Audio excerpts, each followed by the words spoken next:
Welcome back to Giant Talk, the world's first OKR podcast. Today, Giant Talk is delighted to be joined by Andrea Lagan, Chief Operating Officer at Betterworks, an enterprise performance management and OKR software. Today, we're going to talk about how to create a culture where OKRs can thrive. Welcome to Giant Talk, Andrea. I am delighted to have you with us for today's episode. But before we get into today's topic, please can you tell our listeners a little bit about yourself? Sure. Hi, Carly. It's really great to be here. Thanks for having me on and, giving us an opportunity to talk a bit about this topic, something that's really, I think, important and something that we really focus on here at Betterworks. I have responsibility in my role at Betterworks for both customer success and employee success. And, I think just as a brief overview, I've spent, I'll say decades in high tech. I have had the great fortune of having been in both individual contributor and leadership roles in almost every function of the business, from operations, whether that's in sales, in product, in IT, in manufacturing back in the day when I was at a hardware company, customer success, and the people organization, or employee success, as I like to refer to it. I've led M&A activity with mergers and acquisitions at some fairly large organizations that I've been a part of. And one of the things that I have found is that, people really are the heart of a business, and a company's ability to be really effective and really successful starts with the people that you have as a part of your organization. And, every single person in an organization really, I think, regardless of role, is on a journey of some sort. And I think, when we as leaders really understand the journey that our employees are on, that our customers are on, it is through that understanding of the journey that they're on that we are really able to think about, how we facilitate and drive growth, how we drive change, how we continue to transform our business and innovate along the way. And so those are the things that I like to focus on as a leader, and hope to continue doing so for some time.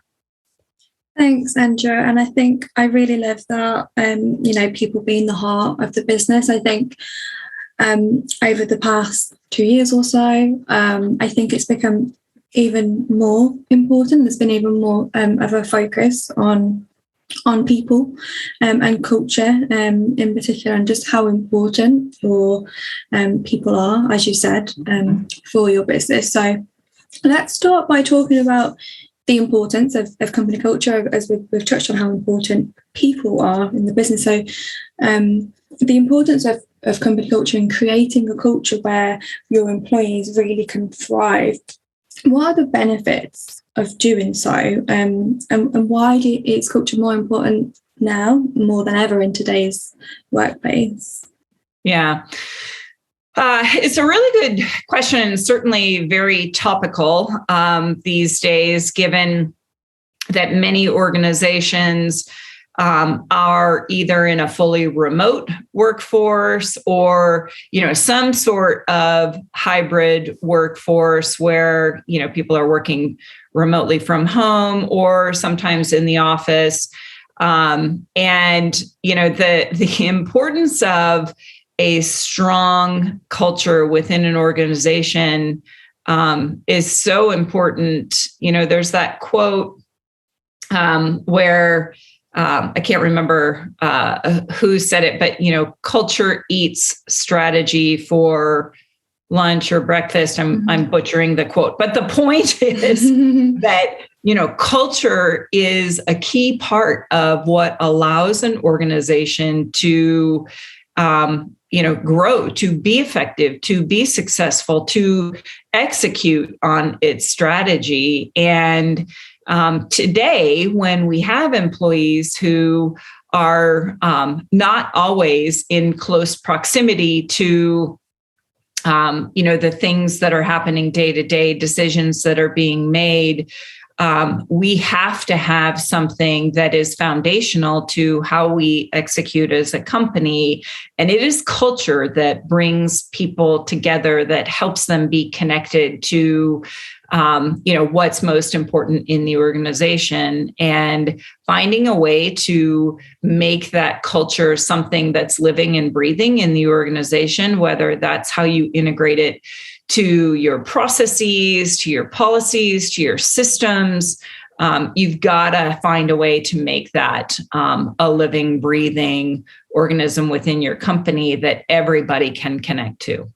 Yeah, I completely agree. And especially there, touching on the remote and hybrid working, I think a huge majority now haven't gone back to the office, or like you said, a couple of days there, and don't have that face-to-face interaction, or walking down the corridor and we'll bump into colleagues. So how do you think you can keep that culture alive and foster a culture of high performance, say if your team are completely remote, or if, for those organizations that are spread so widely in different locations and do work remotely, how can you foster that culture in those circumstances?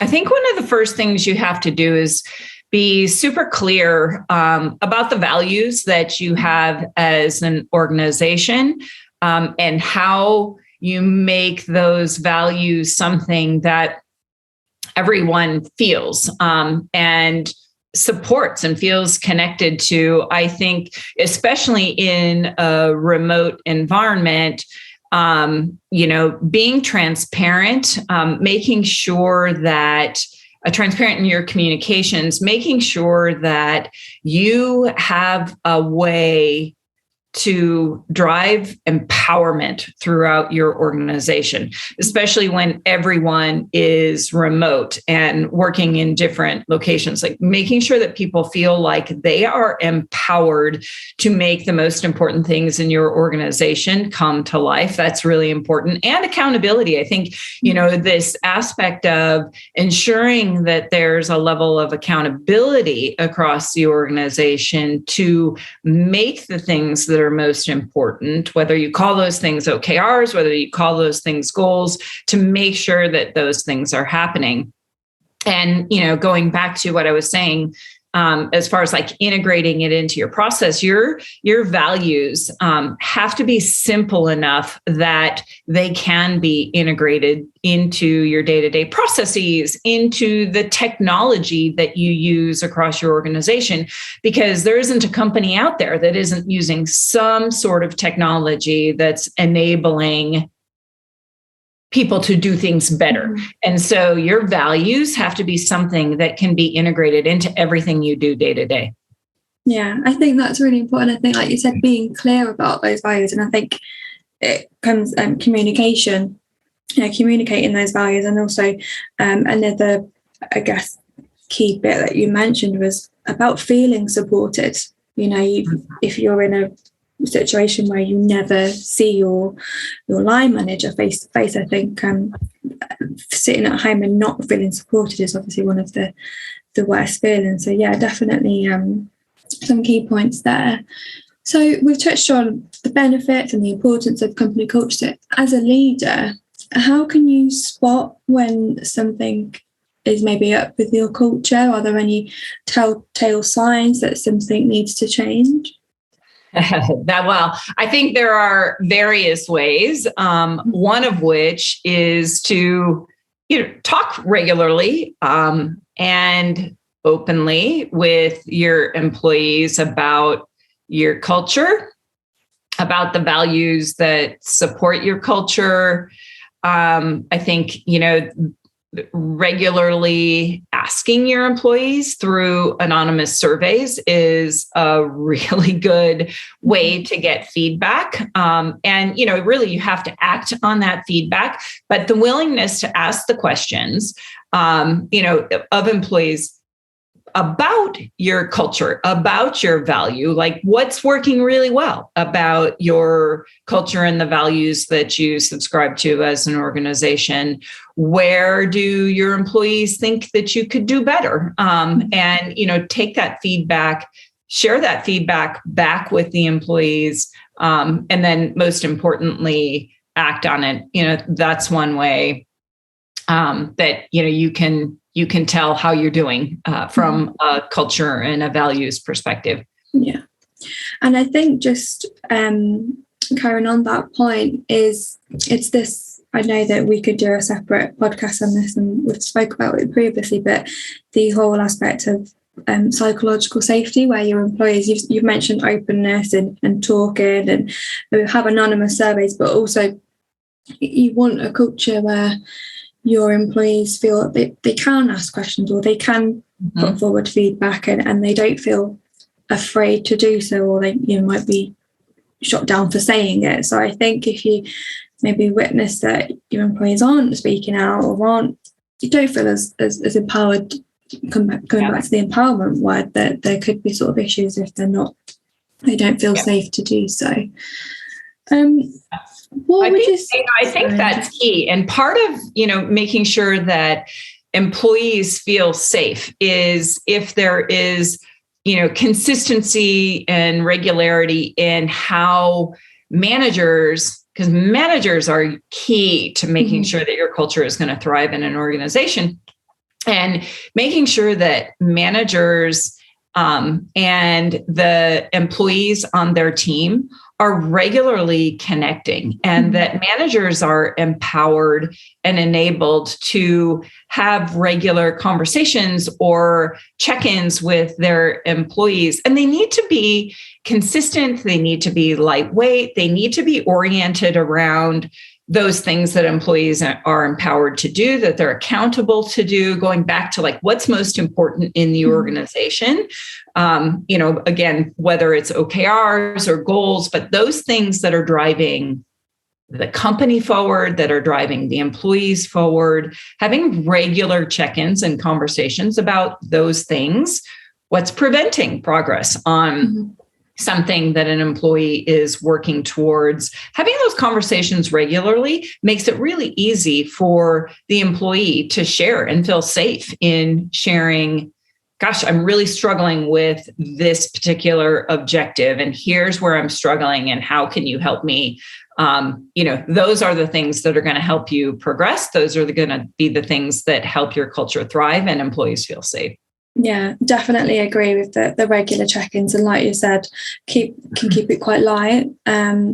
Check and see how your team individually are doing, and I think if that's on Zoom, have the camera on. I think it really helps for that communication and that openness. Definitely agree with that completely.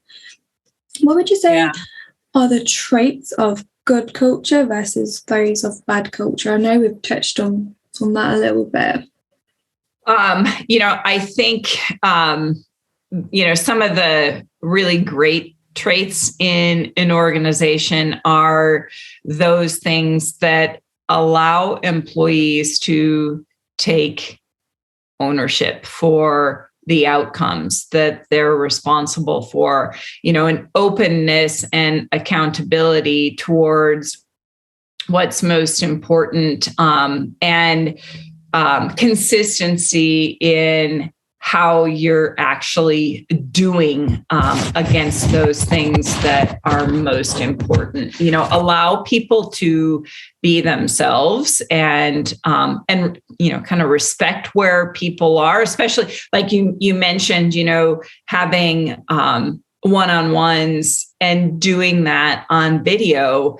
One of our customers that I was talking to a month or so ago made this really great comment. And she said that, the world has changed so much that like this spare room that I have in my house where I'm talking to you today, like this has become, the office, right? Mm-hmm. Your room has become the office. All of us, this is where many of us work every day. And, letting people bring their whole selves to work every day, including like my kids in the background, my dog barking, because the UPS driver just dropped something off. Those are things that allow for an organization and a culture to thrive. Mm-hmm. Yeah, I couldn't agree more.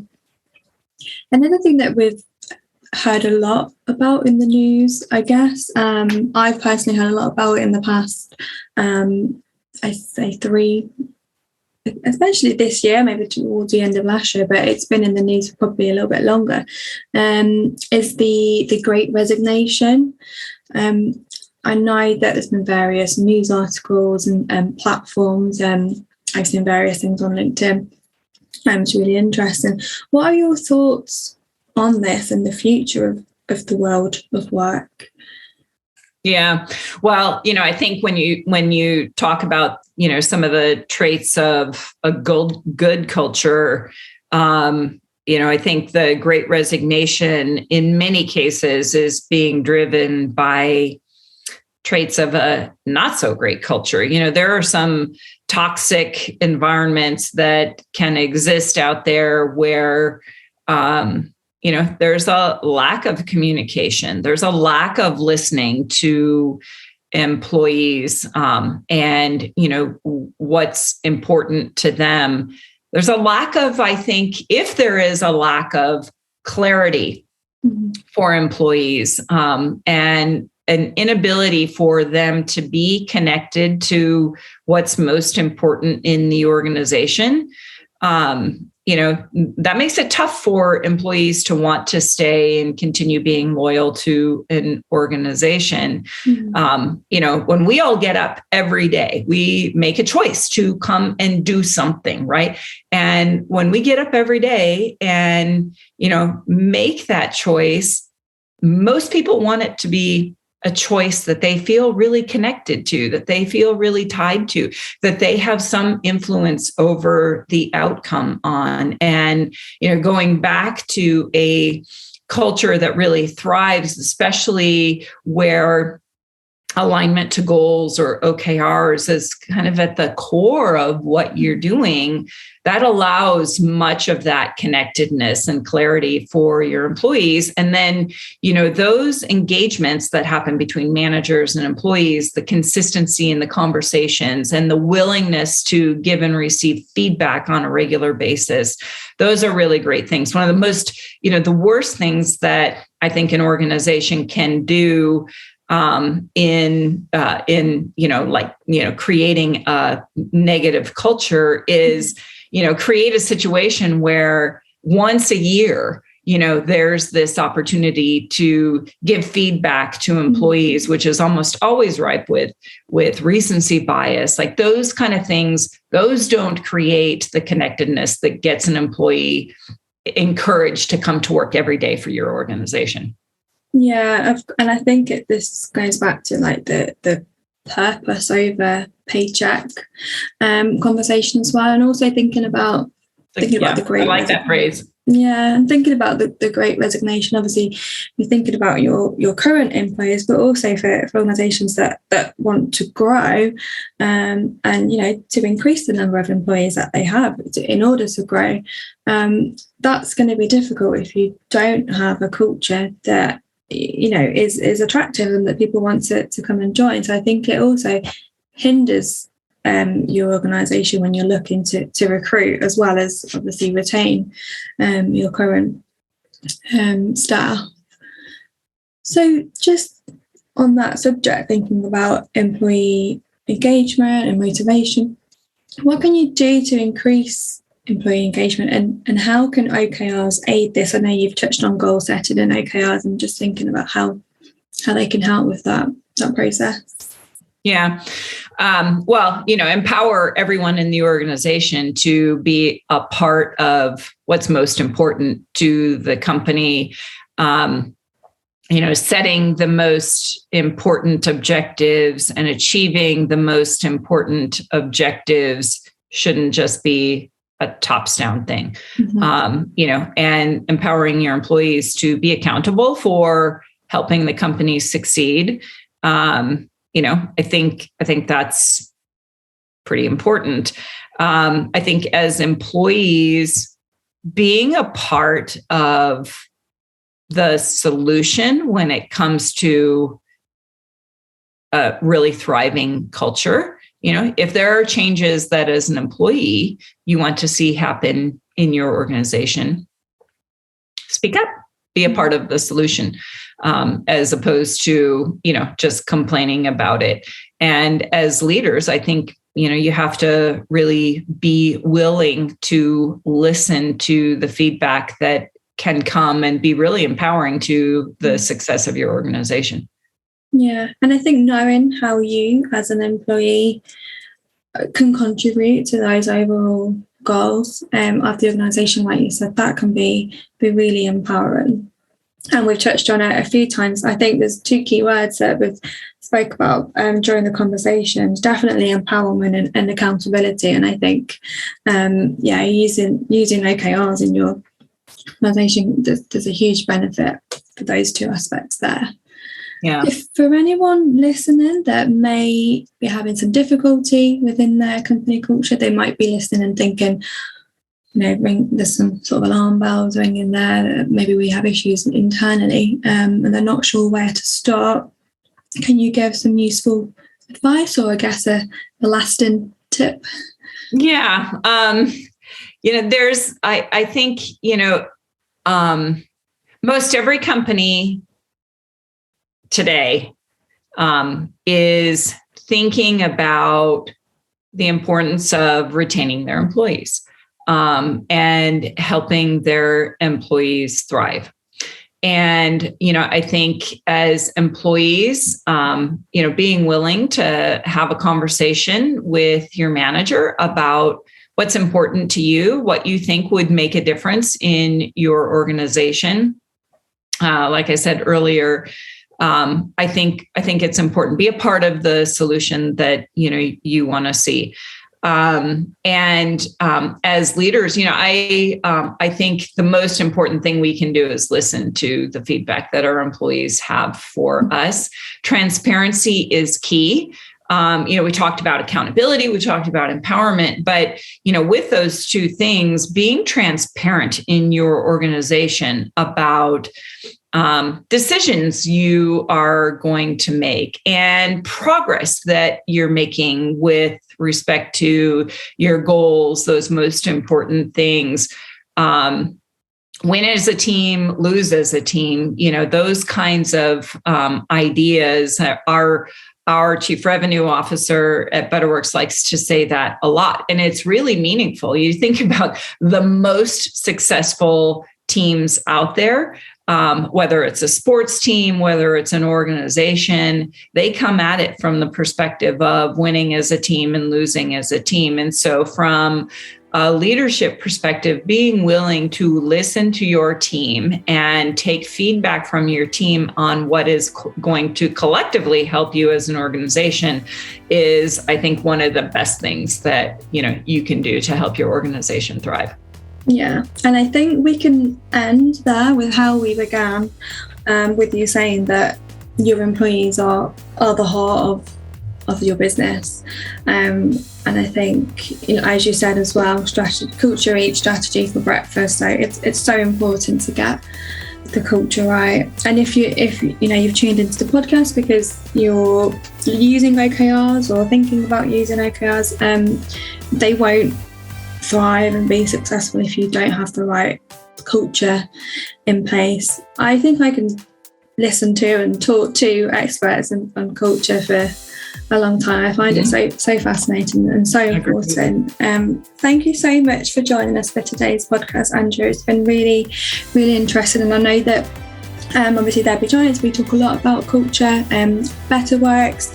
I know that you have some resources, lots of resources on culture on your website as well. So it's definitely a lot to check out there. Thank you for joining me today, and thank you for listening to another episode of Giant Talk. As always, if you have any feedback or if there's anything that you'd like us to talk about, you can get in touch by emailing growth@therebegiants.com. Thank you again, and join us again for another episode of Giant Talk. Thank you, Carly.